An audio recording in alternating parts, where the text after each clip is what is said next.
ನಮಸ್ಕಾರ ಎಲ್ರಿಗೂ, ನಾನು ರಮೇಶ್ ಜಗತ್ ಮೈಸೂರು. ಪೋಸ್ಟ್ ಆಫೀಸ್ನಲ್ಲಿ ಒಂದಷ್ಟು ಬೆಸ್ಟ್ ಸ್ಕೀಮ್ಗಳ ಬಗ್ಗೆ ಮಾಹಿತಿ ಕೊಡಬೇಕು ಅಂತ ಅಂದ್ಬಿಟ್ಟು ಈ ಒಂದು ವಿಡಿಯೋ ಮಾಡಿದ್ದೀನಿ. ಪೋಸ್ಟ್ ಆಫೀಸ್ನೇ ಯಾಕೆ ಆಯ್ಕೆ ಮಾಡ್ಕೋತೀವಿ ಅಂತಂದರೆ, ಪೋಸ್ಟ್ ಆಫೀಸ್ನಲ್ಲಿ ರಿಸ್ಕ್ ಫ್ರೀ ಅಂದರೆ ನಾವು ಹೂಡಿಕೆ ಮಾಡುವಂತಹ ಹಣಕ್ಕೆ ಗ್ಯಾರಂಟಿ ಇರುತ್ತೆ, ಸೆಂಟ್ರಲ್ ಗೌರ್ಮೆಂಟ್ ಗ್ಯಾರಂಟಿ ಇರುತ್ತೆ. ಹಾಗೆಯೇ ಯಾವುದೇ ಮಾರ್ಕೆಟ್ ರಿಸ್ಕ್ಗೆ ಒಳಪಟ್ಟಿರೋದಿಲ್ಲ, ಒಂದು ನಿರ್ದಿಷ್ಟ ಆದಾಯವನ್ನು ಪಡ್ಕೋಬೋದು. ಆ ಕಾರಣಕ್ಕೋಸ್ಕರ ಪೋಸ್ಟ್ ಆಫೀಸ್ನ ಒನ್ ಆಫ್ ದ ಬೆಸ್ಟ್ ಸ್ಕೀಮ್ಗಳು ಅಂತ ಹೇಳ್ತೀವಿ. ಇನ್ವೆಸ್ಟ್ಮೆಂಟ್ ಮಾಡಲಿಕ್ಕೆ ಎರಡು ರೀತಿಯಾದಂತಹ 2 ಟೈಪ್ಸ್ ಅಂತ ಹೇಳ್ಬೋದು. ಎರಡು ವಿಧಗಳಿದೆ ಅಂತ ಅನ್ಕೋಬೋದು. ಒಂದು ಬಂದು ನಮ್ಮ ಹತ್ರ ಚಿಕ್ಕ ಅಮೌಂಟ್ ಇದೆ ಅಂದರೆ ನಾವು ಪ್ರತಿ ವರ್ಷ ಒಂದಿಷ್ಟು ಚಿಕ್ಕದಾಗಿ ಅಮೌಂಟನ್ನು ಕಟ್ಕೊಂಡು ಹೋಗ್ತೀವಿ. ಒಂದಷ್ಟು ವರ್ಷಗಳಾದಮೇಲೆ ನಮಗೆ ಒಂದು ದೊಡ್ಡ ಮೊತ್ತ ಬೇಕು ಅಂದರೆ ನಾವು ಸಂಬಳ ತಗೊಳ್ಳೋ ಅಂಥವ್ರು. ಸೊ ನಾವು ಪ್ರತಿ ತಿಂಗಳಲ್ಲ, ಪ್ರತಿ ವರ್ಷ ಒಂದು ಸ್ವಲ್ಪ ಅಮೌಂಟನ್ನು ಕಟ್ಟಿ ನಾವು ಒಂದಷ್ಟು ವರ್ಷ, ಒಂದು 10 ವರ್ಷನೋ 15 ವರ್ಷನೋ 20 ವರ್ಷನೋ ಆದಮೇಲೆ ನಮಗೆ ಒಂದು ದೊಡ್ಡ ಅಮೌಂಟ್ ಬೇಕು ಅಂದರೆ ಆ ರೀತಿಯಾಗೂ ಕೂಡ ಒಂದು ಟೈಪಲ್ಲಿ ಹೂಡಿಕೆ ಮಾಡ್ಬೋದು. ಇನ್ನೊಂದು ಬಂದು ನಮ್ಮ ಹತ್ರ ಆಲ್ರೆಡಿ ಅಮೌಂಟ್ ಇದೆ, ಒಂದು ಬಿಗ್ ಅಮೌಂಟ್ ಇದೆ, ಅದನ್ನು ನಾವು ಬೇರೆ ಕೆಲಸ ಮಾಡಲಿಕ್ಕೆ ಸಾಧ್ಯ ಇಲ್ಲ, ಅಥವಾ ಸೀನಿಯರ್ ಸಿಟಿಸನ್ಸ್ ಇದ್ದೀವಿ, ಅಥವಾ ನಮಗೆ ಒಂದಷ್ಟು ಏನೋ ಮಾರಿದ್ವೋ ಅಥವಾ ಏನೋ ಒಂದು ನಮ್ಮ ಹತ್ರ ಒಂದಷ್ಟು ಅಮೌಂಟ್ ಬಂದಿದೆ, ರಿಟೈರ್ಮೆಂಟ್ ಅಮೌಂಟೋ ಏನೋ ಒಂದು ಬಂದಿದೆ, ಅದನ್ನು ಏನು ಮಾಡ್ತೀವಿ, ಹೂಡಿಕೆ ಮಾಡ್ತೀವಿ. ಯಾಕಂದರೆ ಹಣ ಇದ್ದು ಬಿಸ್ನೆಸ್ ಮಾಡೋಕ್ಕಾಗಲ್ಲ, ಅಥವಾ ನಾವು ಬೇರೆಯವ್ರನ್ನ ನಂಬಿ ಜನರಿಗೆ ಕೊಡೋಕ್ಕಾಗಲ್ಲ. ರಿಸ್ಕ್ ಫ್ರೀ ಆಗಿರಬೇಕು, ನಮ್ಮ ಒಂದು ಹಣಕ್ಕೂ ಗ್ಯಾರಂಟಿ ಇರಬೇಕು ಅಂದರೆ ಅದಕ್ಕೊಂದು ರೀತಿ ಇದೆ, ಅದು ಹೂಡಿಕೆ ಮಾಡೋದು. ಹೂಡಿಕೆ ಫಸ್ಟೇ ಅಮೌಂಟ್ ಹಾಕ್ಬಿಡೋದು, ಪ್ರತಿ ತಿಂಗಳು ಪೋಸ್ಟ್ ಆಫೀಸ್ ಮೂಲಕ ಹಣ ತೊಗೊಳ್ಳೋವಂಥದ್ದು, ಒಂದಿಷ್ಟು ಬಡ್ಡಿ ಅಂದ್ಬಿಟ್ಟು ಬರುತ್ತೆ. ಆ ರೀತಿಯಾಗಿ ಆದಾಯವನ್ನು ನಿರೀಕ್ಷೆ ಮಾಡುವಂಥದ್ದು. ಸೊ 2 ಟೈಪು ಇನ್ವೆಸ್ಟ್ಮೆಂಟಲ್ಲಿ, ಒಂದು ಬಂದು ದೊಡ್ಡ ಅಮೌಂಟನ್ನು ಹಾಕಿ ಪ್ರತಿ ತಿಂಗಳು ಹಣ ತಗೊಳ್ಳೋವಂಥದ್ದು, ಇನ್ನೊಂದು ಬಂದು ಪ್ರತಿ ವರ್ಷ ಒಂದು ಚಿಕ್ಕ ಅಮೌಂಟನ್ನು ಕಟ್ಟಿ ಒಂದಷ್ಟು ವರ್ಷಗಳಾದಮೇಲೆ ದೊಡ್ಡ ಅಮೌಂಟನ್ನು ನಾವು ಕೈಗೆ ತಗೊಳ್ಳೋವಂಥದ್ದು. ಸೊ ಈ 2 ಟೈಪ್ ಇರುತ್ತೆ. ಈ 2 ಟೈಪಲ್ಲೂ ಕೂಡ ನಾನು ನಿಮಗೆ ಒಂದಷ್ಟು ಇದರಲ್ಲಿ 2 ಸ್ಕೀಮ್ಗಳು, ಇದರಲ್ಲಿ 2 ಸ್ಕೀಮ್ಗಳನ್ನು ನಾನು ಬೆಸ್ಟ್ ಸ್ಕೀಮ್ಗಳನ್ನು ನಿಮಗೆ ಹೇಳ್ತಾ ಹೋಗ್ತೀನಿ. ಮೊದಲನೇದಾಗಿ ಬಂದು ಪ್ರತಿ ವರ್ಷ ಒಂದಿಷ್ಟು ಅಮೌಂಟನ್ನು ಕಟ್ಟಿ 15 ವರ್ಷ ಆದಮೇಲೆ ಒಂದು ದೊಡ್ಡ ಅಮೌಂಟನ್ನು ತಗೊಳ್ಳೋದು. ಎಷ್ಟು ಅಂದರೆ 69,27,000 ಅಮೌಂಟನ್ನು ನಾವು ತಗೊಳ್ಳುವಂತಹ ಒಂದು ಸ್ಕೀಮ್ ಬಗ್ಗೆ ನಿಮಗೆ ಮಾಹಿತಿ ಕೊಡ್ತೀನಿ. ಇದು ಬಂದು ಸುಕನ್ಯಾ ಸಮೃದ್ಧಿ ಯೋಜನೆ ಅಂತ ಅಂದ್ಬಿಟ್ಟು. ಸುಕನ್ಯಾ ಸಮೃದ್ಧಿ ಯೋಜನೆ ಮೊದಲೇ ಹೇಳ್ತೀನಿ, ಇದು ಬಂದು ಹೆಣ್ಣು ಮಕ್ಕಳಿಗಾಗಿ ಮಾಡಿರುವಂತಹ ಯೋಜನೆ, ಹೆಣ್ಣು ಮಕ್ಕಳಿಗಾಗಿ ಇರುವಂತಹ ಸ್ಕೀಮ್. ಬರೀ ಹೆಣ್ಣು ಮಕ್ಕಳಿದೆ ಹೇಳಬೇಡಿ ಅಂತಂದರೆ ನೆಕ್ಸ್ಟ್ ಬರುತ್ತೆ ಗಂಡು ಮಕ್ಕಳು ಅಥವಾ ನಾರ್ಮಲ್ ಪೀಪಲ್ ಎಲ್ಲರೂ ಕೂಡ ಏನು ಹೂಡಿಕೆ ಮಾಡ್ಕೊಂಡು ಹಣ ತಗೊಳ್ಳೋವಂಥದ್ದನ್ನ ಅದನ್ನು ಹೇಳ್ತೀನಿ. ಅದಕ್ಕಿಂತ ಮುಂಚೆ ಮೊದಲನೇದು ಬಂದು ಸುಕನ್ಯಾ ಸಮೃದ್ಧಿ ಯೋಜನೆ ಇರೋದು ಹೆಣ್ಣು ಮಕ್ಕಳಿಗಾಗಿ. ಸೊ ಹೆಣ್ಣು ಮಕ್ಕಳ ಹೆಸರಲ್ಲಿ ಪೋಷಕರು ಇನ್ವೆಸ್ಟನ್ನು ಮಾಡ್ಬೋದಾಗಿದೆ. ಈ ಒಂದು ಯೋಜನೆಯಲ್ಲಿ ನೀವು ಹೂಡಿಕೆ ಮಾಡುವಂತಹ ಹಣಕ್ಕೆ ರೇಟ್ ಆಫ್ ಇಂಟ್ರೆಸ್ಟ್ ಬಂದು ಅತಿ ಹೆಚ್ಚು 8.20 ಅಂದರೆ 8.20% ನಿಮಗೆ ಬಡ್ಡಿಯನ್ನು ಸೇರಿಸಿ ಕೊಡ್ತಾರೆ.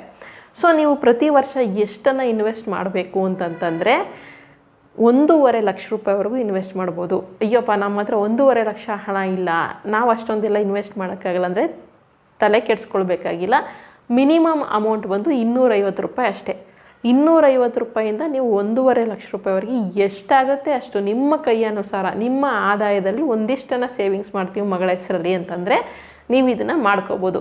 250 ರೂಪಾಯಿ ಆದರೂ ಸೇವಿಂಗ್ಸ್ ಮಾಡಿ, 500 ರೂಪಾಯಿ ಆದರೂ ಮಾಡಿ, ಅಂದರೆ ತಿಂಗಳಿಗಲ್ಲ ವರ್ಷಕ್ಕೆ ಹೇಳ್ತಾ ಇದ್ದೀನಿ ನಾನು. ವರ್ಷಕ್ಕೆ 1,000, 2,000, 10,000, 20,000, 50,000, 1 ಲಕ್ಷ, 1.5 ಲಕ್ಷ, ಮ್ಯಾಕ್ಸಿಮಮ್ ಬಂದು 1.5 ಲಕ್ಷ ಅಷ್ಟೇ. ಸೊ ಪ್ರತಿ ವರ್ಷ ನೀವು ನಿಮ್ಮ ಮಗಳ ಹೆಸರಲ್ಲಿ 1.5 ಲಕ್ಷ ರೂಪಾಯಿವರೆಗೆ ಹಣವನ್ನು ಉಳಿತಾಯ ಮಾಡ್ತಾ ಬರಬಹುದು. ಏನಕ್ಕೆ ಇದರಲ್ಲೇ ಉಳಿತಾಯ ಮಾಡಬೇಕು ಅಂದರೆ ಇದು ಬಂದು ಟ್ಯಾಕ್ಸ್ ಫ್ರೀ ಆಗಿರುತ್ತೆ. ಹೇಗೆ ಟ್ಯಾಕ್ಸ್ ಫ್ರೀ ಅಂದರೆ ನೀವು ಕಟ್ಟುವಂತಹ ಹಣಕ್ಕೂ ಟ್ಯಾಕ್ಸ್ ಫ್ರೀ, ಹಾಗೆ ಲಾಸ್ಟಲ್ಲಿ ನೀವು ತಗೋತಿರಲ್ಲ ಹಣ, ದೊಡ್ಡ ಹಣ 69 ಲಕ್ಷ ರೂಪಾಯಿ, ಅದು ಕೂಡ ಟ್ಯಾಕ್ಸ್ ಫ್ರೀ ಆಗಿರುತ್ತೆ. ಯಾವುದೇ ರೀತಿಯಾದಂತಹ ಟ್ಯಾಕ್ಸನ್ನು ಕಟ್ಟುವ ಅಗತ್ಯ ಇರೋದಿಲ್ಲ.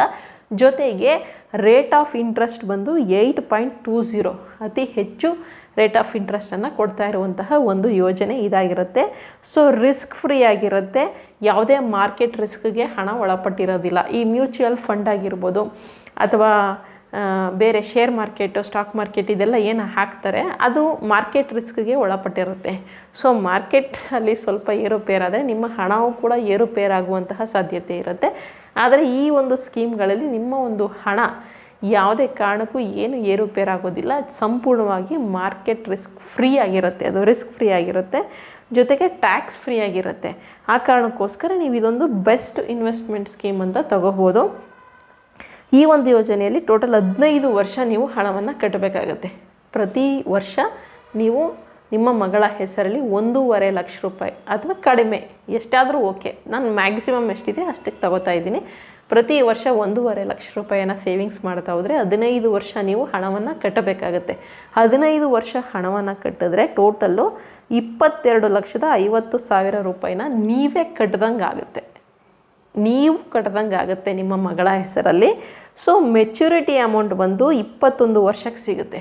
15 ವರ್ಷ ನೀವು ಕಟ್ಟಿರ್ತೀರ, ಅದಾದ ನಂತರ 6 ವರ್ಷದ ಬಳಿಕ, ಈಗ ನಿಮ್ಮ ಮಗುಗೆ 1 ವರ್ಷ ಅಂತ ಅಂದ್ಕೊಳ್ಳಿ, 1 ವರ್ಷದಿಂದ 15ನೇ ವರ್ಷದವರೆಗೂ ಕಟ್ತೀರಾ. ಆ ಮಗುಗೆ 21 ವರ್ಷ ಆದ ನಂತರ ಅದು ಮೆಚ್ಯೂರ್ ಆಗೋವಂಥದ್ದು. ಸೊ ಮೆಚ್ಯೂರಿಟಿ ಅಮೌಂಟ್ ಬಂದು 69,27,000 ನಿಮ್ಮ ಒಂದು ಮಗುವಿನ ಖಾತೆಗೆ ಹಣ ಈ ಒಂದು ಸುಕನ್ಯಾ ಸಮೃದ್ಧಿ ಯೋಜನೆಯ ಮೂಲಕ ಸಿಗುತ್ತೆ. ಇದು ಈ ಒಂದು ಮೊದಲನೇ ಸ್ಕೀಮ್ನ ಮಾಹಿತಿ ಆಗಿರುತ್ತೆ. ನೆಕ್ಸ್ಟು ಇದು ಹೆಣ್ಮಕ್ಳಿಗಾಯಿತು. ಗಂಡು ಮಕ್ಳು ಇರೋವಂಥವ್ರು ಏನು ಮಾಡಬೇಕು? ಗಂಡು ಮಕ್ಳು ಅಂತಲ್ಲ, ನಾರ್ಮಲ್ ಯಾರು ಬೇಕಾದರೂ ಮಾಡ್ಕೊಳ್ಳೋವಂತಹ ಒಂದು ಸ್ಕೀಮ್ ಇದೆ. ಅದು ಬಂದು PPF, ಸಾರ್ವಜನಿಕ ಭವಿಷ್ಯ ನಿಧಿ ಅಂತ ಅಂದ್ಬಿಟ್ಟು. ಈ ಒಂದು ಸ್ಕೀಮ್ ಮೂಲಕ ಗಂಡು ಮಕ್ಕಳಾಗಿರ್ಬೋದು ಅಥವಾ ಯಾರೇ ಆದ್ರೂ ಕೂಡ ಪ್ರತಿ ವರ್ಷ ಹಣವನ್ನು ಕಟ್ಟಿ, ಇದು ಅಷ್ಟೇ ಒಂದಷ್ಟು ವರ್ಷಗಳಾದಮೇಲೆ ಟೋಟಲ್ಲು 1.1 ಲಕ್ಷ ರೂಪಾಯಿ ಹಣವರೆಗೂ ನೀವು ತಗೋಬೋದು ಈ ಒಂದು ಸ್ಕೀಮ್ ಮೂಲಕ. ಇದು ಜಸ್ಟ್ ಹೆಣ್ಣು ಮಕ್ಕಳಿಗೆ, ಬಟ್ ಇದು ಎಲ್ರಿಗೂ ಅನ್ವಯ ಆಗುತ್ತೆ. ಗಂಡು ಮಕ್ಕಳಿಗೂ ಅನ್ವಯ ಆಗುತ್ತೆ, ನಾರ್ಮಲ್ ಪೀಪಲ್ ಯಾರಿಗೂ ಕೂಡ ಅನ್ವಯ ಆಗುತ್ತೆ. PPF, ಸಾರ್ವಜನಿಕ ಭವಿಷ್ಯ ನಿಧಿ ಅಂತ ಅಂದ್ಬಿಟ್ಟು. ಇದೆರಡೂ ಸ್ಕೀಮ್ ಕೂಡ ಪ್ರತಿ ವರ್ಷ ಕಟ್ಟಿ ಕೊನೆಯಲ್ಲಿ ದೊಡ್ಡ ಮೊತ್ತ ತಗೊಳ್ಳುವಂತಹ ಸ್ಕೀಮ್ಗಳಾಗಿರುತ್ತೆ. ಇನ್ನು ದೊಡ್ಡ ಮೊತ್ತವನ್ನು ಹಾಕಿ ಪ್ರತಿ ತಿಂಗಳು ತಗೊಳ್ಳೋದನ್ನ ನೆಕ್ಸ್ಟ್ ಹೇಳ್ತೀನಿ.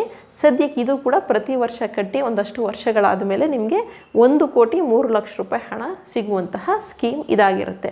ಈ ಒಂದು PPF, ಸಾರ್ವಜನಿಕ ಭವಿಷ್ಯ ನಿಧಿಯಲ್ಲಿ ಆಗಲೇ ಹೇಳ್ದಂಗೆ ಯಾರು ಬೇಕಾದರೂ ಮಾಡ್ಕೊಬೋದು. ರೇಟ್ ಆಫ್ ಇಂಟ್ರೆಸ್ಟ್ ಎಷ್ಟಿರುತ್ತೆ ಅಂದರೆ 7.10 ರೇಟ್ ಆಫ್ ಇಂಟ್ರೆಸ್ಟಲ್ಲಿ ನಿಮ್ಮ ಒಂದು ಹೂಡಿಕೆಯ ಹಣದ ಮೇಲೆ ಬಡ್ಡಿಯನ್ನು ಸೇರಿಸಿ ಹಣವನ್ನು ನಿಮಗೆ ಕೊಡ್ತಾರೆ. ಇನ್ನು ಈ ಒಂದು ಸಾರ್ವಜನಿಕ ಭವಿಷ್ಯ ನಿಧಿಯಲ್ಲಿ ಮಿನಿಮಮ್ ಅಮೌಂಟ್ ಎಷ್ಟು ಕಟ್ಟಬೇಕು, ಮ್ಯಾಕ್ಸಿಮಮ್ ಅಮೌಂಟ್ ಎಷ್ಟು ಕಟ್ಟಬೇಕು ಅಂದರೆ ಇದರಲ್ಲೂ ಕೂಡ ಮಿನಿಮಮ್ ಅಮೌಂಟ್ ಬಂದು 500 ರೂಪಾಯಿ, ವರ್ಷಕ್ಕೆ 500 ರೂಪಾಯಿ ಕಟ್ಟಿದರೂ ಸಾಕು. ಅಥವಾ ನಿಮ್ಮ ಶಕ್ತಿ ಅನುಸಾರ ನೀವು ಎಷ್ಟು ದುಡಿತೀರಾ, ಎಷ್ಟು ಸೇವಿಂಗ್ಸ್ ಮಾಡ್ಕೋತೀರಾ. ಮತ್ತು ಈ ವರ್ಷ ಇಷ್ಟೇ ಮಾಡಬೇಕು ಅಂದರೆ ಈ ವರ್ಷ 500 ರೂಪಾಯಿ ಕಟ್ಟಿರ್ತೀವಿ, ಮುಂದಿನ ವರ್ಷವೂ 500 ರೂಪಾಯಿ ಅಂತ, ಮುಂದಿನ ವರ್ಷ 1,000 ರೂಪಾಯಿ ಕಟ್ಕೋಬೋದು. ನಿಮ್ಮ ಇಷ್ಟ, ನಿಮ್ಮ ಹತ್ರ ಎಷ್ಟಿರುತ್ತೆ ಅಮೌಂಟ್ ಅದನ್ನು ಕಟ್ಕೋಬೋದು. ಸೊ 500 ರೂಪಾಯಿಂದ ಮ್ಯಾಕ್ಸಿಮಮ್ 1.5 ಲಕ್ಷ ರೂಪಾಯಿವರೆಗೂ ನೀವು ಹಣವನ್ನು ಕಟ್ಬೋದು. ಪ್ರತಿ ವರ್ಷ ಕೇಳ್ತಾ ಇದ್ದೀನಿ, ತಿಂಗಳಿಗಲ್ಲ, ಪ್ರತಿ ವರ್ಷ ನೀವು 500 ರೂಪಾಯಿಂದ 1.5 ಲಕ್ಷ ರೂಪಾಯಿವರೆಗೂ ಹಣವನ್ನು ಕಟ್ಬೋದು. ಈ ಒಂದು ಯೋಜನೆ ಸೇಮ್ ಸುಕನ್ಯಾ ಸಮೃದ್ಧಿ ಯೋಜನೆ ಥರ 15 ವರ್ಷ ಇದೆ. ಇದು ಕೂಡ 15 ವರ್ಷಕ್ಕೆ ನೀವು ಈ ಒಂದು ಸ್ಕೀಮನ್ನು ಮಾಡಿಸ್ಕೋಬೋದು. ಇಲ್ಲಪ್ಪ ಇನ್ನೂ ಒಂದು 5 ವರ್ಷ ಕಟ್ತೀನಿ ನಾನು ಅಂದರೆ 20 ವರ್ಷಕ್ಕೆ ಮಾಡ್ಕೋಬೋದು. ಇಲ್ಲ ಇದಕ್ಕೂ ಮೇಲೆ ನಾನು ಇನ್ನೊಂದು 5 ವರ್ಷ ಕಟ್ತೀನಿ ಅಂದರೆ 25 ವರ್ಷಕ್ಕೆ ಮಾಡ್ಕೋಬೋದು. ಗಂಡು ಮಕ್ಕಳು ಸಾಮಾನ್ಯ 25 ವರ್ಷದ ನಂತರನೇ ಹಣ ಖರ್ಚು ಬರೋವಂಥದ್ದು. ಕೆಲಸಕ್ಕೆ ಸೇರ್ಕೋಬೇಕು, ಕೆಲಸಕ್ಕೆ ಏನಾದರೂ ಸಿಗಲಿಲ್ಲ ಅಂದರೆ ಏನಾದರೂ ಬಿಸ್ನೆಸ್ಗೆ ಅಮೌಂಟ್ ಬೇಕಾಗುತ್ತೆ, ಅಥವಾ 20 ವರ್ಷದ ಟೈಮಲ್ಲಿ ಎಜುಕೇಷನ್ಗೆ ಏನೋ ಅಮೌಂಟ್ ಬೇಕಾಗುತ್ತೆ ಅಂದರೆ ಇದೊಂದು ಬೆಸ್ಟ್ ಸ್ಕೀಮ್ ಅಂತ ಹೇಳಬಹುದು. ಗಂಡು ಮಕ್ಕಳು ಇರೋವಂಥವ್ರಿಗೆ ಹೇಳ್ತಾ ಇದ್ದೀನಿ. ಸೊ ಗಂಡು ಮಕ್ಕಳು ಇರೋವಂಥವ್ರಿಗೆ ಇದೊಂದು ಬೆಸ್ಟ್ ಸ್ಕೀಮ್ ಅಂತ ಹೇಳ್ಬೋದು. 15 ವರ್ಷದಿಂದ 25 ವರ್ಷದವರೆಗೂ ಕೂಡ ಕಟ್ಬೋದು. 1.5 ಲಕ್ಷ ಪ್ರತಿ ತಿಂಗಳು 1.5 ಲಕ್ಷ ಕಟ್ಟಿದ್ರೆ 15 ವರ್ಷಕ್ಕೆ ನಿಮಗೆ 40,68,000 ರೂಪಾಯಿ ಹಣ ನಿಮ್ಮ ಕೈ ಸೇರುತ್ತೆ. ಪ್ರತಿ ವರ್ಷ 1.5 ಲಕ್ಷ ರೂಪಾಯಿ ಹಣವನ್ನು ಕಟ್ಟಿದ್ರೆ 15 ವರ್ಷಗಳಿಗೆ ನೀವೇನಾದರೂ ಈ ಸ್ಕೀಮನ್ನು ಮಾಡಿಕೊಂಡ್ರೆ 15ನೇ ವರ್ಷಕ್ಕೆ ನಿಮಗೆ 40,68,000 ರೂಪಾಯಿ ಹಣ ಬರುತ್ತೆ. ಇಲ್ಲಪ್ಪ ಇನ್ನೂ ಒಂದು 10 ವರ್ಷ ಎಕ್ಸ್ಟ್ರಾ ಕಟ್ತೀನಿ ಅಂತಂದರೆ 25 ವರ್ಷ ಏನಾದರೂ ನೀವು ಹಣವನ್ನು ಕಟ್ಟಿದ್ರೆ ಪ್ರತಿ ವರ್ಷ 1.5 ಲಕ್ಷನ ಟೋಟಲ್ ನಿಮಗೆ 1,03,00,000 ರೂಪಾಯಿ ಹಣ ನಿಮ್ಮ ಒಂದು ಮಗನ ಖಾತೆ ಅಥವಾ ಯಾರ ಹೆಸರಲ್ಲಿ ಮಾಡ್ಕೋತೀರಾ ಅವರ ಒಂದು ಖಾತೆಗೆ 1,03,00,000 ರೂಪಾಯಿ ಹಣ ಸಿಗುತ್ತೆ. ಇದು ಬಂದು ರಿಸ್ಕ್ ಫ್ರೀ ಆಗಿರುತ್ತೆ, ಇದು ಕೂಡ ಟ್ಯಾಕ್ಸ್ ಫ್ರೀ ಆಗಿರುತ್ತೆ. ಇದೆರಡು ಸ್ಕೀಮು ಪ್ರತಿ ವರ್ಷ ಕಟ್ಟಿ ದೊಡ್ಡ ಮೊತ್ತ ತಗೊಳ್ಳುವಂತಹ ಸ್ಕೀಮ್ ಇದಾಗಿರುತ್ತೆ.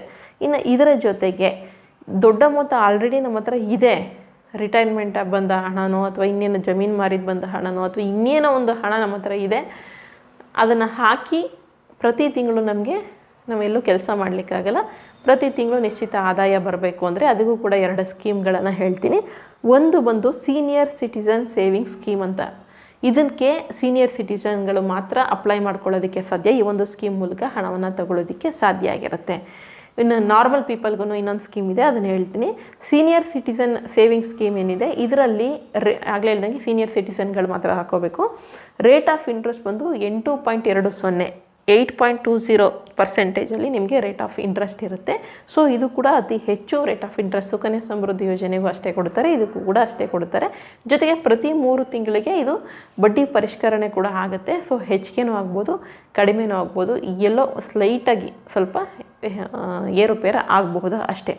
ಇನ್ನು ಈ ಒಂದು ಯೋಜನೆ ಮೂಲಕ ನೀವು ನಿಮ್ಮ ಹತ್ರ ಎಷ್ಟೋ ದುಡ್ಡಿದೆ, ಈಗ 1,000 ರೂಪಾಯಿ ದುಡ್ಡಿದ್ರೂ ಕೂಡ ಹಾಕೋಬೋದು. 1,000 ರೂಪಾಯಿ ದುಡ್ಡು ಹಾಕಿ ಕೂಡ ನೀವು ಪ್ರತಿ ತಿಂಗಳು ಬಡ್ಡಿಯನ್ನು ತಗೋಬೋದು. ಸೊ 1,000 ರೂಪಾಯಿಂದ 30 ಲಕ್ಷ ರೂಪಾಯಿವರೆಗೂ ಕೂಡ ನೀವು ಈ ಹಣವನ್ನು ಹಾಕೋಬೋದು. ಎಷ್ಟು ನಿಮ್ಮ ಹತ್ರ ಈಗ ಒಂದು 30 ಲಕ್ಷ ರೂಪಾಯಿ ಹಣ ಇದೆ, ನಾವು ಹಾಕಿ ಪ್ರತಿ ತಿಂಗಳು ಬಡ್ಡಿ ತೊಗೋಬೇಕು ಅಂತಂದರೆ ಖಂಡಿತವಾಗ್ಲೂ ಇದೊಂದು ಬೆಸ್ಟ್ ಸ್ಕೀಮ್ ಅಂತ ಹೇಳ್ಬೋದು. 30 ಲಕ್ಷನೇ ಹಾಕೋಬೇಕು ಅಂತೇನಿಲ್ಲ, 15 ಲಕ್ಷ, 10 ಲಕ್ಷ, 5 ಲಕ್ಷ, 1 ಲಕ್ಷ, 50,000, 10,000, 20,000 ನಿಮ್ಮ ಹತ್ರ ಎಷ್ಟು ಅಮೌಂಟ್ ಇದೆಯೋ ನಾವು ಹಾಕಿ ಪ್ರತಿ ತಿಂಗಳು ಬಡ್ಡಿ ಬರಬೇಕು ಅಂದರೆ ಪೋಸ್ಟ್ ಆಫೀಸ್ನಲ್ಲಿ ಸೀನಿಯರ್ ಸಿಟಿಸನ್ಗಳಿಗೆ ಇದೊಂದು ಬೆಸ್ಟ್ ಸೇವಿಂಗ್ ಸ್ಕೀಮ್ ಆಗಿರುತ್ತೆ. ಸೊ ಇದು ಬಂದು 5 ವರ್ಷಕ್ಕೆ ಇದೆ ಪ್ಲಸ್ 3 ವರ್ಷ.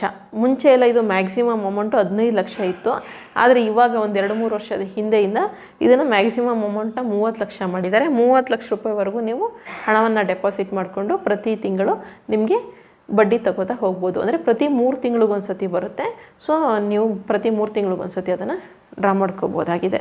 ಇದು ಬಂದು ಟೋಟಲ್ 5 ವರ್ಷಕ್ಕಷ್ಟೇ ಸ್ಕೀಮ್ ಇರೋವಂಥದ್ದು. ಈಗ ಪ್ಲಸ್ 3 ವರ್ಷ ಒಟ್ಟು 3 ವರ್ಷ ಎಕ್ಸ್ಟೆಂಡ್ ಮಾಡ್ಕೋಬೋದು ಅಂತ ಹೇಳಿದ್ದಾರೆ. ಟೋಟಲ್ 8 ವರ್ಷದವರೆಗೆ ನೀವು ಈ ಒಂದು ಹಣವನ್ನು ತಗೋಬೋದಾಗಿದೆ. 8 ವರ್ಷ ಆದ ನಂತರ ನಿಮ್ಮ ಹಣ ನೀವು ವಾಪಸ್ ಕೂಡ ತಗೋಬಹುದು. ಈಗ ಈ ಒಂದು ಯೋಜನೆಯಲ್ಲಿ, ಈ ಒಂದು ಸ್ಕೀಮ್ನಲ್ಲಿ ನೀವು 5 ಲಕ್ಷ ನಿಮ್ಮ ಹತ್ರ ಅಮೌಂಟ್ ಇದೆ ಅಂತ ಅಂದ್ಕೊಳ್ಳಿ. 5 ಲಕ್ಷ ಅಮೌಂಟ್ ಏನಾದರೂ ಹಾಕಿದ್ರೆ ನಿಮಗೆ ಪ್ರತಿ 3 ತಿಂಗಳಿಗೆ 10,250 ರೂಪಾಯಿ ಇಂಟ್ರೆಸ್ಟು ಬರ್ತಾ ಹೋಗುತ್ತೆ. ಅಂದರೆ ಪ್ರತಿ ತಿಂಗಳಿಗೆ 3,333 ರೂಪಾಯಿ ಇಂಟ್ರೆಸ್ಟು 5 ಲಕ್ಷ ಹೂಡಿಕೆ ಮಾಡಿದ್ರೆ ಬರ್ತಾ ಹೋಗುತ್ತೆ. ಇಂಟ್ರೆಸ್ಟ್ ಕಡಿಮೆನೇ, ಅಂದರೆ ಬೇರೆ ನಾರ್ಮಲ್ ಬಿಸ್ನೆಸ್ಗೆಲ್ಲ ಹೋಲಿಕೆ ಮಾಡಿಕೊಂಡ್ರೆ ಕಡಿಮೆ, ಆದರೆ ಯಾವುದೇ ರೀತಿಯಾದಂಥ ರಿಸ್ಕ್ ಇರೋದಿಲ್ಲ. ಸೊ ಮಾರ್ಕೆಟ್ ರಿಸ್ಕ್ಗೆ ಒಳಪಟ್ಟಿರೋದಿಲ್ಲ, ನಿಮ್ಮ ಹಣವೂ ಕೂಡ ಸೇಫ್ ಆಗಿರುತ್ತೆ. ಅದಕ್ಕೋಸ್ಕರ ಇದೊಂದು ಬೆಸ್ಟ್ ಸ್ಕೀಮ್ ಅಂತ ಹೇಳ್ಬೋದು. ಇಲ್ಲಪ್ಪ ನನ್ನ ಹತ್ರ 10 ಲಕ್ಷ ರೂಪಾಯಿ ಇದೆ, 10 ಲಕ್ಷ ರೂಪಾಯಿನ ಈ ಒಂದು ಸೀನಿಯರ್ ಸಿಟಿಸನ್ ಸೇವಿಂಗ್ಸ್ ಸ್ಕೀಮಲ್ಲಿ ಹಾಕೋತೀನಿ ಅಂತಂದರೆ ನಿಮಗೆ ಪ್ರತಿ 3 ತಿಂಗಳಿಗೆ 20,500 ರೂಪಾಯಿ ಹಣ ಬಡ್ಡಿ ರೂಪದಲ್ಲಿ ಸಿಗ್ತಾ ಹೋಗುತ್ತೆ. ಇಲ್ಲ ನನ್ನ ಹತ್ರ 15 ಲಕ್ಷ ರೂಪಾಯಿ ಇದೆ ಅಂತಂದರೆ 15 ಲಕ್ಷ ರೂಪಾಯಿ ಹಾಕೊಂಡ್ರೆ ಪ್ರತಿ 3 ತಿಂಗಳಿಗೆ ನಿಮಗೆ 30,750 ರೂಪಾಯಿ ಹಣ ಬಡ್ಡಿಯ ರೂಪದಲ್ಲಿ ಪ್ರತಿ 3 ತಿಂಗಳಿಗೆ ಸಿಗ್ತಾ ಹೋಗುತ್ತೆ. ಇಲ್ಲ ನನ್ನ ಹತ್ರ 30 ಲಕ್ಷ ರೂಪಾಯಿ ಹಣ ಇದೆ, ಅದನ್ನು ಇನ್ವೆಸ್ಟ್ ಮಾಡ್ಕೋತೀನಿ, ಸೊ ನನಗೆ ಪ್ರತಿ ತಿಂಗಳು ಆದಾಯ ಬರಬೇಕು, ನನ್ನ ಖರ್ಚು ವೆಚ್ಚಗಳಿಗಾಗಬೇಕು ಅಂತಂದರೆ 30 ಲಕ್ಷ ಏನಾದರೂ ಹೂಡಿಕೆ ಮಾಡಿಕೊಂಡ್ರೆ ನೀವು ಪ್ರತಿ 3 ತಿಂಗಳಿಗೆ 61,500 ರೂಪಾಯಿ ಹಣ ನಿಮಗೆ ಬರ್ತಾ ಹೋಗುತ್ತೆ. ಪ್ರತಿ ತಿಂಗಳಿಗೆ 20,165 ರೂಪಾಯಿ ಹಣ ನಿಮ್ಮ ಕೈಗೆ ಬಡ್ಡಿ ರೂಪದಲ್ಲಿ ಸೇರುತ್ತೆ. ಇದು 3 ತಿಂಗಳಿಗೊಂದ್ಸತಿ ಬಡ್ಡಿ ಪರಿಷ್ಕರಣೆ ಕೂಡ ಆಗುತ್ತೆ. ಸ್ವಲ್ಪ ಒಂದು 100 ರೂಪಾಯಿ 200 ರೂಪಾಯಿ ಈ ರೀತಿಯಾಗಿ ವ್ಯತ್ಯಾಸ ನಿಮಗೆ ಆಗ್ಬೋದು, ಹೆಚ್ಚು ಆಗ್ಬೋದು, ಕಡಿಮೆನೂ ಆಗ್ಬೋದು. ಸೊ ನಮ್ಮ ಹತ್ರ ದೊಡ್ಡ ಅಮೌಂಟ್ ಇದೆ, ಬಂಡವಾಳವನ್ನು ಪೋಸ್ಟ್ ಆಫೀಸಲ್ಲಿ ಹಣವನ್ನು ಇಟ್ಟು ಬಡ್ಡಿ ತೊಗೋತೀನಿ ಅಂದರೆ ಸೀನಿಯರ್ ಸಿಟಿಸನ್ಗೆ ಇದೊಂದು ಬೆಸ್ಟ್ ಸ್ಕೀಮ್ ಆಗಿರುತ್ತೆ. 30 ಲಕ್ಷ ಅಮೌಂಟ್ ಹಾಕಿದ್ರೆ ಪ್ರತಿ ತಿಂಗಳು 20,165 ರೂಪಾಯಿ ಹಣ ಬಡ್ಡಿ ರೂಪದಲ್ಲಿ ನಿಮ್ಮ ಒಂದು ಕೈ ಸೇರುತ್ತೆ. 3 ತಿಂಗಳಿಗೊಂದ್ಸತಿ ಬರುತ್ತೆ. 3 ತಿಂಗಳಿಗೆ 61,500 ರೂಪಾಯಿ ಹಣ ನಿಮಗೆ ಬರ್ತಾ ಹೋಗುತ್ತೆ. ಇನ್ನು ಇದು ಸೀನಿಯರ್ ಸಿಟಿಸನ್ಗೆ ಮಾತ್ರ ಆಯಿತು. ಇಲ್ಲ ನಾರ್ಮಲ್ ನಾವು ಸೀನಿಯರ್ ಸಿಟಿಸನ್ ಅಲ್ಲ, ಆದರೂ ಕೂಡ ನಮ್ಮ ಹತ್ರ ಒಂದಷ್ಟು ಹಣ ಇದೆ, ನಾವು ಅದನ್ನು ಪೋಸ್ಟ್ ಆಫೀಸ್ನಲ್ಲಿ ಇಟ್ಟು ನಮಗೆ ಬಡ್ಡಿ ಬರಬೇಕು. ಬೆಸ್ಟ್ ಸ್ಕೀಮ್ ಯಾವುದು ಅಂತಂದರೆ post office monthly income scheme ಅಂತ ಅಂದ್ಬಿಟ್ಟು ಇದು ಒಂದು ಪ್ರತಿ ತಿಂಗಳು ಬಡ್ಡಿ ಬರುವಂತಹ ಸ್ಕೀಮ್. ಇದು ಕೂಡ ಒಂದು ಬೆಸ್ಟ್ ಸ್ಕೀಮ್ ಅಂತ ಹೇಳ್ಬೋದು. ಇದು ಸೀನಿಯರ್ ಸಿಟಿಸನ್ ಮಾತ್ರ ಅಲ್ಲ, ಯಾರು ಬೇಕಾದರೂ ಕೂಡ ಹಣವನ್ನು ಇಟ್ಟು ಪ್ರತಿ ತಿಂಗಳು ಬಡ್ಡಿಯನ್ನು ಈಗ ಸೇಮ್ ಬ್ಯಾಂಕಲ್ಲಿ ಇಟ್ಟು ತಗೋತೀವಲ್ಲ ಅದೇ ರೀತಿಯಾಗಿ ಪೋಸ್ಟ್ ಆಫೀಸ್ನಲ್ಲಿ ಇಟ್ಟು post office monthly income scheme, ಅಂಚೆ ಕಚೇರಿ ಮಾಸಿಕ ಆದಾಯ ಯೋಜನೆ ಅಂತ ಅಂದ್ಬಿಟ್ಟು ಈ ಒಂದು ಯೋಜನೆಯ ಹೆಸರಾಗಿರುತ್ತೆ. ಈ ಒಂದು ಸ್ಕೀಮ್ನಲ್ಲಿ ನಿಮಗೆ ರೇಟ್ ಆಫ್ ಇಂಟ್ರೆಸ್ಟ್ ಬಂದು 7.40 ಅಂದರೆ 7.40% ನಿಮಗೆ ನೀವು ಇಟ್ಟಂತಹ ಹಣಕ್ಕೆ ಬಡ್ಡಿಯ ರೂಪದಲ್ಲಿ ಬರ್ತಾ ಹೋಗುತ್ತೆ. ಈ ಒಂದು ಸ್ಕೀಮ್ನಲ್ಲಿ ನೀವು ಎಷ್ಟನ್ನು ಇಡ್ಬೋದು ಅಂದರೆ ಮ್ಯಾಕ್ಸಿಮಮ್ಮು 1,000 ರೂಪಾಯಿಂದ 15 ಲಕ್ಷ ರೂಪಾಯಿವರೆಗೂ ಕೂಡ ನೀವು ಡೆಪಾಸಿಟನ್ನು ಮಾಡ್ಕೋಬೋದಾಗಿದೆ. 1,000ದಿಂದ 15 ಲಕ್ಷ ರೂಪಾಯಿ ಎಷ್ಟಾದರೂ ಕೂಡ ಇಡ್ಬೋದು, ಜಾಯಿಂಟ್ ಅಕೌಂಟ್ ಆದರೆ. ಅಂದರೆ ಇಬ್ಬರು ಸೇರಿ, ಇಬ್ಬರು ಅಕೌಂಟ್, ಗಂಡ ಹೆಂಡ್ತಿನೋ ಅಥವಾ ಅಣ್ಣ ತಂಗಿನೋ ಅಥವಾ ಇನ್ಯಾರ ಅಮ್ಮ ಮಗನೋ ಈ ರೀತಿಯಾಗಿ ಜಾಯಿಂಟ್ ಅಕೌಂಟ್ ಏನಾದರೂ ಇಟ್ಕೊಂಡ್ರೆ 15 ಲಕ್ಷ ರೂಪಾಯಿವರೆಗೂ ನೀವು ಡೆಪಾಸಿಟನ್ನು ಮಾಡಿ ಪ್ರತಿ ತಿಂಗಳು ಬಡ್ಡಿಯನ್ನು ತಗೋಬೋದು. ಇಲ್ಲಪ್ಪ ನಾನು ಸಿಂಗಲ್ಲು ಒಬ್ಬರ ಹೆಸರಲ್ಲೇ ಇಡಬೇಕು ನಾನು ಹಣವನ್ನು ಅಂದರೆ 9 ಲಕ್ಷ ರೂಪಾಯಿವರೆಗೂ ಹಣವನ್ನು ಇಡ್ಬೋದು.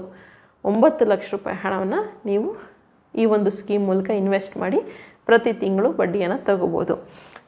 ಎಷ್ಟು ಬಡ್ಡಿ ಬರುತ್ತೆ ಏನು ಹೇಳ್ತೀನಿ, ಆದರೆ ಇದು ಟ್ಯಾಕ್ಸ್ ಫ್ರೀ ಆಗಿರೋದಿಲ್ಲ. ನಿಮ್ಮ ಒಂದು ಹಣಕ್ಕೆ ಏನು ರೂಲ್ಸ್ ಪ್ರಕಾರ ಟ್ಯಾಕ್ಸ್ ಇರುತ್ತೆ ಆ ಒಂದು ಟ್ಯಾಕ್ಸನ್ನು ಕಟ್ಟಬೇಕಾಗುತ್ತೆ. ಸೊ ಈಗ 15 ಲಕ್ಷ ರೂಪಾಯಿ ಹಣವನ್ನು ಇಟ್ಟರೆ ನೀವು ಈ ಒಂದು ಯೋಜನೆ ಮೂಲಕ ಮಂತ್ಲಿ ಇನ್ಕಮ್ ಸ್ಕೀಮಲ್ಲಿ ನೀವು 15 ಲಕ್ಷ ರೂಪಾಯಿ ಹಣವನ್ನು ಇಟ್ಟರೆ ಪ್ರತಿ ತಿಂಗಳು ನಿಮಗೆ 9,250 ರೂಪಾಯಿ ಮಾಸಿಕ ಬಡ್ಡಿ ನಿಮಗೆ ನಿಮ್ಮ ಒಂದು ಇನ್ವೆಸ್ಟ್ಮೆಂಟ್ಗೆ ಬರ್ತಾ ಹೋಗುತ್ತೆ. ಅಂದರೆ ಜಾಯಿಂಟ್ ಅಕೌಂಟಲ್ಲಿ 15 ಲಕ್ಷ ಇಡಬೇಕಾಗುತ್ತೆ. ಇಟ್ಟರೆ 9,250 ರೂಪಾಯಿ ಪ್ರತಿ ತಿಂಗಳು ನಿಮಗೆ ಬಡ್ಡಿ ರೂಪದಲ್ಲಿ ಬರುತ್ತೆ. ಇದನ್ನು ಯಾರು ಬೇಕಾದರೂ ಮಾಡ್ಕೊಬೋದು. ಒಂದು ಈಗ 15 ಲಕ್ಷ ರೂಪಾಯಿ ಎಲ್ಲ ಒಂದು ಅಂಗಡಿಗೆ ಬಂಡವಾಳ ಹಾಕ್ತೀವಿ, ಅದರಿಂದ ಏನು ಆದಾಯ ಬರೋದಿಲ್ಲ, ಅಥವಾ ಬಿಸ್ನೆಸ್ ಮಾಡಬೇಕು, ಬಿಸ್ನೆಸ್ ಲಾಸ್ ಆಯಿತು, ಅದು ಇದು ಒಂದು ರಿಸ್ಕ್ ಇರುತ್ತಲ್ಲ. ಬಟ್ ಇದು ಯಾವುದೇ ರೀತಿಯಾದಂತಹ ರಿಸ್ಕ್ ಇರೋದಿಲ್ಲ, no risk. Central government guarantee ಇರುತ್ತೆ ನಮ್ಮ ಒಂದು ಹಣಕ್ಕೆ. ಸೊ ಈ ಒಂದು ಯೋಜನೆ ಇದು ನಾರ್ಮಲ್ ರಿಸ್ಕ್ ಫ್ರೀಯಾಗಿ ಹಣ ಬರಬೇಕು, ನಮ್ಮ ಹತ್ರ ಒಂದಷ್ಟು ದುಡ್ಡಿದೆ ಕಣಪ್ಪ ಅನ್ನೋರಿಗೆ ಇದು ಬೆಸ್ಟ್ ಯೋಜನೆ ಅಂತ ಹೇಳ್ಬೋದು. ಪ್ರತಿ ತಿಂಗಳು 9,250 ರೂಪಾಯಿ ನಿಮಗೆ ಹಣ ಬರ್ತಾ ಹೋಗುತ್ತೆ. ಇದು ಕೂಡ ಏನು ದೊಡ್ಡ ಅಮೌಂಟನ್ನು ಹಾಕಿ ಪ್ರತಿ ತಿಂಗಳು ಹಣವನ್ನು ಅಂದರೆ ಮಂತ್ಲಿ ಇನ್ಕಮನ್ನು ತಗೊಳ್ಳುವಂತಹ ಸ್ಕೀಮ್ ಆಗಿರುತ್ತೆ. ಸೊ 2 ಯೋಜನೆ ಪ್ರತಿ ವರ್ಷ ಚಿಕ್ಕ ಚಿಕ್ಕ ಅಮೌಂಟನ್ನು ಕಟ್ಟಿ ದೊಡ್ಡ ಅಮೌಂಟನ್ನು ತಗೊಳ್ಳೋವಂಥದ್ದು. ಇದೆರಡು ಯೋಜನೆ ನಮ್ಮ ಹತ್ರ ಇರುವಂಥ ಬಂಡವಾಳನೇ ಪೋಸ್ಟ್ ಆಫೀಸ್ಗೆ ಕೊಟ್ಟು ಪ್ರತಿ ತಿಂಗಳು ಒಂದಿಷ್ಟು ಬಡ್ಡಿ ರೂಪದಲ್ಲಿ ತಗೊಳ್ಳುವಂತಹ ಸ್ಕೀಮ್ ಆಗಿರುತ್ತೆ. ಸೊ ಇರೋದರಲ್ಲಿ ಬೆಸ್ಟು ಪೋಸ್ಟ್ ಆಫೀಸಲ್ಲಿ ಬೆಸ್ಟ್ ಸ್ಕೀಮ್ಗಳ 4 ನಾನು ನಿಮಗೆ ಈ ಒಂದು ವಿಡಿಯೋದಲ್ಲಿ ತಿಳಿಸಿದ್ದೀನಿ. ಇದಕ್ಕೂ ಮೇಲೆ ನಿಮಗೇನಾದರೂ ಡೌಟ್ ಇದ್ದರೆ ಯಾವ ಸ್ಕೀಮಲ್ಲಿ ನಿಮಗೆ ಡೌಟ್ ಇದೆ ಹೇಳಿ, ನಾ ಆ ಸ್ಕೀಮ್ ಬಗ್ಗೆನೇ ಡೀಟೇಲ್ ಆಗಿ ಒಂದು ವಿಡಿಯೋ ಮಾಡ್ತೀನಿ. ಪೋಸ್ಟ್ ಆಫೀಸ್ ಅವ್ರ ಹತ್ರನೇ ಬೇಕಿದ್ರೆ ನಿಮಗೆ ಮಾತಾಡಿಸ್ತೀನಿ, ಅವ್ರ ಕಾಂಟ್ಯಾಕ್ಟನ್ನೇ ತೊಗೊಂಡು ನಿಮಗೆ ಮಾಹಿತಿಯನ್ನು ಕೊಡೋದಕ್ಕೆ ಪ್ರಯತ್ನವನ್ನು ಪಡ್ತೀನಿ. ಇದಿಷ್ಟು ಇವತ್ತಿನ ವಿಡಿಯೋ. ಮಾಹಿತಿ ನಿಮಗೆ ಉಪಯುಕ್ತ ಆಯಿತು ಅಂತ ಅನಿಸುತ್ತೆ. ಇನ್ನೊಂದು ವಿಚಾರ, ಈ post office monthly income scheme ಇದೆಯಲ್ಲ, ಇದು ಬಂದು 5 ವರ್ಷಕ್ಕೆ ಮಾತ್ರ ನೀವು ಡೆಪಾಸಿಟ್ ಮಾಡಲಿಕ್ಕೆ ಸಾಧ್ಯ. 5 ವರ್ಷಕ್ಕೆ ಮಾಡಿದ್ಮೇಲೆ 5 ವರ್ಷ ಆದಮೇಲೆ ನಿಮ್ಮ ಅಮೌಂಟನ್ನು ನಿಮಗೆ ವಾಪಸ್ ಕೊಡ್ತಾರೆ. ಮತ್ತೆ ನೀವು ಇನ್ವೆಸ್ಟ್ ಮಾಡ್ಕೋಬೋದು. ಮತ್ತೆ ಹೊಸದಾಗಿ 5 ವರ್ಷಕ್ಕೆ ಈ ಒಂದು ಸ್ಕೀಮ್ ಮೂಲಕನೇ ಇನ್ವೆಸ್ಟ್ ಮಾಡ್ಕೋಬೋದು. ಸೊ 5 ವರ್ಷಕ್ಕೆ ನಿಮ್ಮ ಒಂದು ಇನ್ವೆಸ್ಟ್ಮೆಂಟ್ ಕ್ಲೋಸ್ ಆಗುತ್ತೆ, ಅದನ್ನು ರಿಟರ್ನ್ ಕೊಟ್ಬಿಡ್ತಾರೆ ನಿಮಗೆ. 5 ವರ್ಷ ಮಾತ್ರ ಅವರು ಬಡ್ಡಿ ಕೊಡುವಂಥದ್ದು. 5 ವರ್ಷ ಆದಮೇಲೆ ಮತ್ತೆ ನೀವು ಹೊಸದಾಗಿ ಇದೇ ಸ್ಕೀಮ್ ಮೂಲಕನೇ ಹಾಕಿ ಹಣವನ್ನು ತೊಗೋಬೋದು. ಆ ರೇಟ್ ಆಫ್ ಇಂಟ್ರೆಸ್ಟ್ ಅದೆಲ್ಲ ಚೇಂಜ್ ಆಗುತ್ತೆ. ಇದು ಸೀನಿಯರ್ ಸಿಟಿಸನ್ದು 5+3 ಒಟ್ಟು 8 ವರ್ಷಕ್ಕೆ ಅವಕಾಶವನ್ನು ಕೊಟ್ಟಿದ್ದಾರೆ. ಇದಿಷ್ಟು ಇವತ್ತಿನ ವಿಡಿಯೋ. ಮಾಹಿತಿ ಉಪಯುಕ್ತ ಆಗಿತ್ತು ಅಂತ ಅನಿಸಿದ್ರೆ ಹಾಗೆ ಒಂದು ಸಬ್ಸ್ಕ್ರೈಬ್ ಮಾಡ್ಕೊಳ್ಳಿ. ಸಬ್ಸ್ಕ್ರೈಬ್ ಮಾಡ್ಕೊಂಡಿರೋರು ಇಷ್ಟ ಆಗಿದ್ರೆ ಹಾಗೆ ಒಂದು ಲೈಕ್ ಮಾಡಿ. ಮುಂದಿನ ವಿಡಿಯೋ ಜೊತೆ ಮತ್ತೆ ಸಿಗ್ತೀನಿ. ಧನ್ಯವಾದಗಳು. Thank you so much.